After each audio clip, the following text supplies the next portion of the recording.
YouTube, this is Dhruva Mundodi and welcome to my channel Mundodi Vlogs. So friends, today's topic is regarding handlebars on Royal Enfield Standard 350 and Classic 350. So the stock handlebar on Royal Enfield Standard 350 and Classic 350 looks like this. This is the stock handlebar.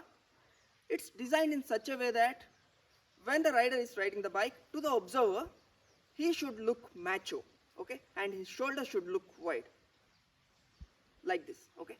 Of course, it looks good on the bike, it looks good when the rider is riding, but everything that looks good doesn't mean that it should be comfortable for the rider, okay. Of course, it's comfortable for short distance riding, but generally Royal Enfields are on the heavier side and usually it is taken for long distance riding.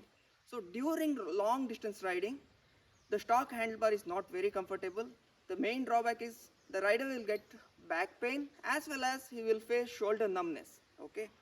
So to overcome this problem, there are many aftermarket handlebars available in the market, but there is one particular handlebar which is available in the aftermarket arena, and the name of that handlebar is called RD350 handlebar. So this particular handlebar was inspired by the legendary bike RD350. You all might have heard about that bike, Yamaha RD350. It was a legendary bike and it was very comfortable, and it was sold during late 80s. So this handlebar was designed based on the specifications of the RD350's handlebar, but of course it has been adapted for Royal Enfield. It's been adapted so well that the handlebar feels very comfortable. So this is how the handlebar looks. There is a rod in between. Nowadays you get RD350 handlebar without rod as well, but I would recommend you guys to purchase a handlebar which has got this rod because it helps in reducing the vibrations, okay.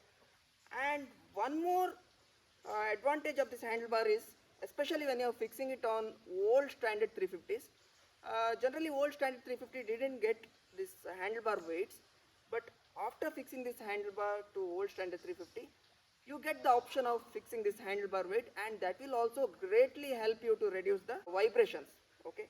So the vibrations from the bike will get nullified here and it won't transfer to your shoulders, okay. So on my red standard 350, it's a 2016 standard 350. I had already installed it a few years back. So on this bike, I didn't have to modify anything to fix this handlebar. It's a direct fit.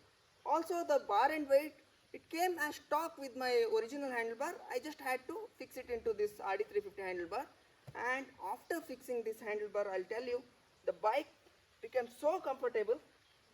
See, you can see this is my riding posture. So if you observe properly, the handlebar is little bit inclined towards the rider, so you need not bend. It's very comfortable. So the only demerit what I found with this handlebar is, especially when you have kickstart on your bike, you should be a little bit careful about your knees. You should not turn the handlebar like this and then kickstart your bike. So in case if that happens, chances are there when there is a return kick, your knees might hit into the handlebar like this, okay. So that is one thing you'll have to take care. But that one demerit is negligible in front of all the comfort it provides and all the riding confidence it gives after installing this handlebar on the bike.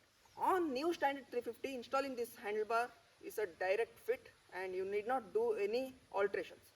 But on old CI, cast iron engine standard 350, you need to do small minor alterations and all. So in this video, I'll show you guys how you can install this RD350 handlebar on old generation standard 350s. Now I'm at Ideal Garage Sulya. It's a 50 years old workshop and they're specialized in doing Royal Enfield works. So here you can see the stock handlebar. It's very short and also there is no bar and weight present. Now my mechanic is covering the bike tank so that there won't be any scratches or dent in the process of dismantling and fixing the handlebar. Now we are in the process of dismantling the switch controls and handlebar rubber grips from both left and right side. You should be extra careful while removing the handlebar clamp. Chances are there that the spanner might scratch the fuel tank. This is the RD350 handlebar.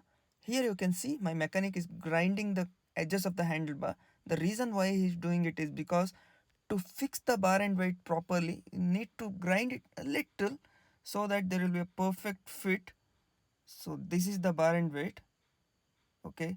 Now he is just checking whether it can be fixed properly. Also, he has installed a new rubber grip. You cannot use the same old stock throttle rubber grip. You'll have to use the rubber grip from the newer versions of the Bullet, I mean the UCE versions of standard 350. Now he is checking if there is proper throttle play, but we encountered a problem. As you can see, the grooves doesn't match. The left one is the stock and the right one is the new one. So we'll have to chop a little bit so that it matches exactly like the stock throttle grip. When we are doing such modification work, we'll always experience such challenges. But if you are having a good experienced mechanic, he will definitely overcome such issues with ease. So this is the end product after the chop job is done. Now he is fixing the throttle grip. Okay, it's always a good practice to apply some oil. Here you can see the throttle is rotating very freely. Now he is fixing the bar and weights. Okay. Now he has fixed the handlebar grip and bar and weights on the left side as well. Now he is rerouting the clutch cable.